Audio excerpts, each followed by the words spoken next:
मैट्राइज में आप अभी भी जिंदा हैं, सरकार बन सकती है। पीमाक में आप आउट है, लेकिन एक चीज जो कॉमन निकल के आ रही है ऋतुराज झा जी, वो ये कि एंटी इनकम्बेंसी है। अब वो किसके खिलाफ है? अरविंद केजरीवाल के खिलाफ है, आतिशी सिंह के खिलाफ है, शीश महल के खिलाफ है, शराब स्कैम के खिलाफ है, ये आप चुन लीजिए, लेकिन एंटी इनकम्बेंसी तो दिख रहा है। ऋतुराज जी, विधायक जी, आम आदमी पार्टी। ऐश्वर्या जी, आपने सही कहा, एंटी इनकम्बेंसी दिल्ली में बहुत बड़ा फैक्टर है। हाँ। अभी मैं एक न्यूज चैनल पे डिबेट में था जी, और उन्होंने सर्वे किया पूरे दिल्ली में कि सबसे बड़ा मुद्दा क्या है, तो आपको पता है दिल्ली के अंदर में आधे से ज्यादा लोगों ने कहा कि लॉ एंड ऑर्डर सबसे बड़ा मुद्दा है। लगातार गोलियां चल रही है, एक्सटॉर्शन हो रहा है, दिल्ली का लॉ एंड ऑर्डर इन्होंने खराब कर दिया और ऊपर से गंदी राजनीति करते हैं। रही बात इन नंबर्स की, तो आपसे मैं विनम्रता से एक बात कहना चाहता हूं कि क्रेडिबिलिटी बहुत बड़ा फैक्टर होता है। आपको जो है इन्हीं एजेंसीज के जो सर्वे है ये भी रिफ्लेक्ट करना चाहिए कि कब कब इन्होंने क्या क्या प्रिडिक्ट किया एग्जिट पोल में और कितना एक्यूरेट रहा। और आम आदमी पार्टी के मामले में तो इनका हमेशा फेल रहा है। हम सर्वे में नहीं आते हैं, हम सरकार में आते हैं। और ये बात मैं बहुत ही विनम्रता से इसलिए कह रहा हूं, चाहे पंजाब का मैटर हो चाहे दिल्ली का मैटर हो, आपका कहने का क्या मतलब? एग्जिट पोल में जो कुछ भी प्रिडिक्ट किया गया है उससे बहुत ज्यादा आया है। आपके जो यही एजेंसीज हैं, अभी 6 महीने पहले लोकसभा चुनाव के अंदर में एक भी एजेंसी ऐसी नहीं थी जो भारतीय जनता पार्टी को 350 से कम सीटें दे रही थी। कुछ तो 400 पार हो गई थी, 412 चली गई थी, लेकिन हुआ क्या, 240 पे अटक गए। तो देखिए क्या होता है, मुझे नहीं मालूम है कि एजेंसीज किस तरह से सर्वे करती है। अरविंद केजरीवाल जी ने काम किया है, दिल्ली के लोग उनसे सीटें ऊपर नीचे हो सकती है। विधायक जी, इलेक्शंस आर ओवर, कहता हूं विनम्रता, विधायक जी वोटिंग हो चुकी है, आम आदमी पार्टी विधायक जी वोटिंग इज ओवर। अभी तो थोड़ा मुस्कुराइए जनाब, अभी तो थोड़ा मुस्कुराइए। Only me and him, Rohit and Pankaj ji. आप बोल रहे हैं कि आपको नहीं पता हाउ दीज एजेंसीज वर्क। इसमें से आधी एजेंसीज तो आपके लिए इंटरनल सर्वे करती हैं। ऐसा मत बोलिए विधायक जी, ऐसा मत बोलिए।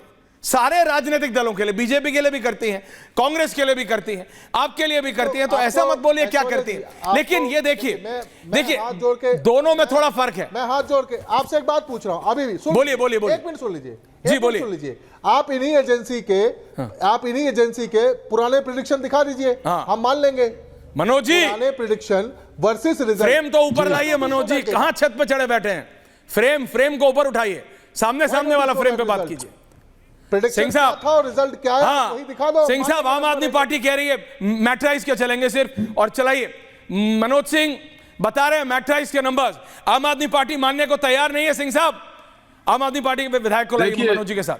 नहीं माने उससे कोई बात नहीं है। संजय सिंह ने तो काफी महाराष्ट्र को लेकर आरोप लगाया उन्होंने कि एजेंसी जो है इस तरीके से काम करती है। महाराष्ट्र में क्या रिजल्ट आया, उनका तो कहना था कि बिकी हुई एजेंसी है। मेरे बिकने से दिल्ली में क्या होने जा रहा है? नहीं, आप मेरे को बताइए। नहीं, आप मेरे को बताइए। आप कह रहे हैं बीजेपी को 35-40, आम आदमी पार्टी को 32-37। आप तो बहुत सेफ खेल रहे हैं, आप तो दोनों की सरकार बना रहे हैं, आप तो दोनों के गुड बुक्स पे है। आप बीजेपी को बोल रहे हैं 35-40, आम आदमी पार्टी को बोल रहे हैं 32-37। सिंह साहब, सुधांशु जी भी आ गए। नहीं, आम आदमी पार्टी को लिए हम कुछ नहीं बोल रहे हैं, हम तो ये करें कि आम आदमी पार्टी चुनाव हार रही है। आम आदमी पार्टी आपके नंबर्स में तो नहीं दिख रहा। मेरा सीधा आरोप है कि आम आदमी पार्टी का चुनाव हार रहे हैं। 70 की कॉन्स्टिट्यूएंसी है, सीटें आ सकती है, 70 की असेंबली है, 32 से 37। सिंह साहब, मनोज भाई, नहीं, आप देखिए, नहीं आप देखिए, 70 की कॉन्स्टिट्यूएंसी है। सुधांशु जी बैठे हैं, विधायक महोदय बैठे आम आदमी पार्टी के। आपने बीजेपी को 35 से 40 दिया है, सरकार बनती है। आम आदमी पार्टी को 32 से 37 दिया है, उनकी भी सरकार बनती है।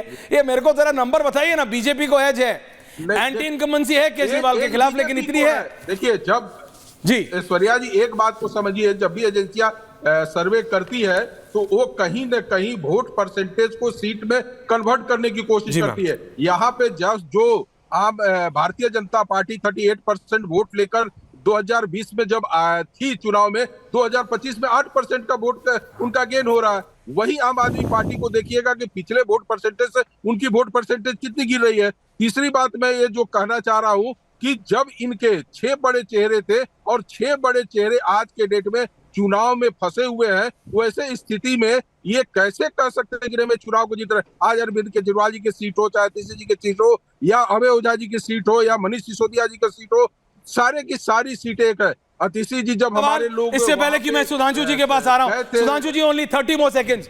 मनोज सिंह मैट्राइज, बस एक सवाल पूछ रहा हूं आपसे, ये बताइए ना, इधर उधर की बात ना करिए, ये बताइए कारवां लुटा क्यों? अरविंद केजरीवाल का एंटी इनकम्बेंसी, आतिशी सिंह का एंटी इनकम्बेंसी, शीश महल, या फिर शराब स्कैम? सबसे बड़ा एंटी इनकम्बेंसी का इशू क्या है? कारवां क्यों लुटा सबसे आम आदमी पार्टी का, आपके अनुसार, आपके नंबर?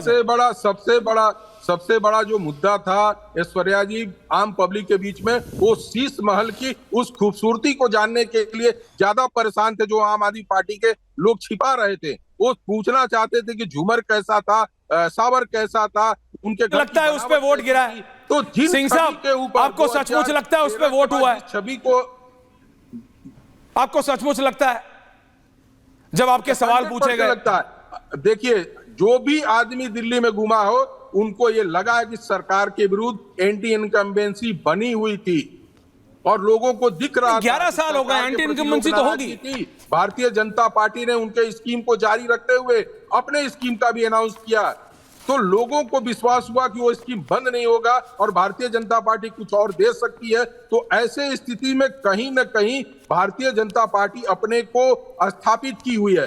सुधांशु जी, ओके, सिंह साहब आ रहा हूं वापस आपके पास। Manoj ji, I want Sudhanshu ji and Rituraj ji with both the exit polls. Rituraj ji की मैंने टिप्पणी ली, सुधांशु जी, ये 2 एग्जिट पोल है मेरे पास, एक मैट्राइज का और एक पी मार्क का। मैट्राइज तो तब भी थोड़ा 35-40, 32-37, पी मार्क तो सीधा एक तरफा है, BJP. How do you see this? You are happy? आप खुश हैं? 26 साल बाद बीजेपी दोबारा दिल्ली में जीतती हुई दिख रही है, कम से कम एग्जिट पोल के अनुसार। ऋतुराज जी का कहना है ये गलत है, वो एग्जिट पोल को नहीं मानते। जी सुधांशु जी। देखिए, अभी तक ऋतुराज जी की पार्टी इलेक्शन से लेकर, कानून व्यवस्था से लेकर, चुनाव कंडक्ट करने वाली प्रक्रियाओं से लेकर सारी चीज़ों पे आरोप प्रत्यारोप कर रही थी। तो आप बहुत साफ सहज समझ सकते हैं कि इस प्रकार की बदहवासी आम आदमी पार्टी में 2015 और 20 में नज़र नहीं आती थी। इसका मतलब कहीं ना कहीं उन्हें ये नज़र आ रहा था। और इस बार जिस छिछले स्तर पे जाके आरोप प्रत्यारोप हुआ है, तो मुझे लगता है कि वो स्वयं भी समझ रहे थे कि स्थिति बहुत अच्छी नहीं है और उनकी स्थिति उत्तरोत्तर खराब हो रही। मगर उनकी एक बात से मैं सहमत हूं, वो कह रहे थे कि साहब पोल्स के बारे में अभी क्या कहा जा सकता। मैं भी ये कह रहा हूं कि जो एग्जिट पोल्स हैं ये अक्सर ट्रेंड दिखा देते हैं। संख्या के बारे में निश्चयात्मक शायद उतना ना कहा जा सके, पर जो ट्रेंड दिख रहा है वो बहुत साफ दिख रहा है कि भारतीय जनता पार्टी, जिसकी पिछली बार 7-8 सीटें थीं, वो बहुत लंबी छलांग मारती दिख रही है और आम आदमी पार्टी बहुत लंबा डाइव मारती हुई दिख रही है। तो मुझे लगता है कि यदि यह ट्रेंड वास्तविक परिणामों में जब तब्दील होंगे, तो ये जो संख्या आपको दिख रही है इससे कहीं बड़ा अंतर होना चाहिए, ऐसा मेरा मानना है। जो मोटे मोटे तौर पर आप कह सकते हैं जो रुझान, या यूं कहें कि जो वो एक डायरेक्शन देखने का प्रयास कर रहे हैं, वो डायरेक्शन दिखा रहा है कि दिल्ली की जनता निर्णायक रूप से भारतीय जनता पार्टी के पक्ष में मतदान देने का उसने विचार बनाया है।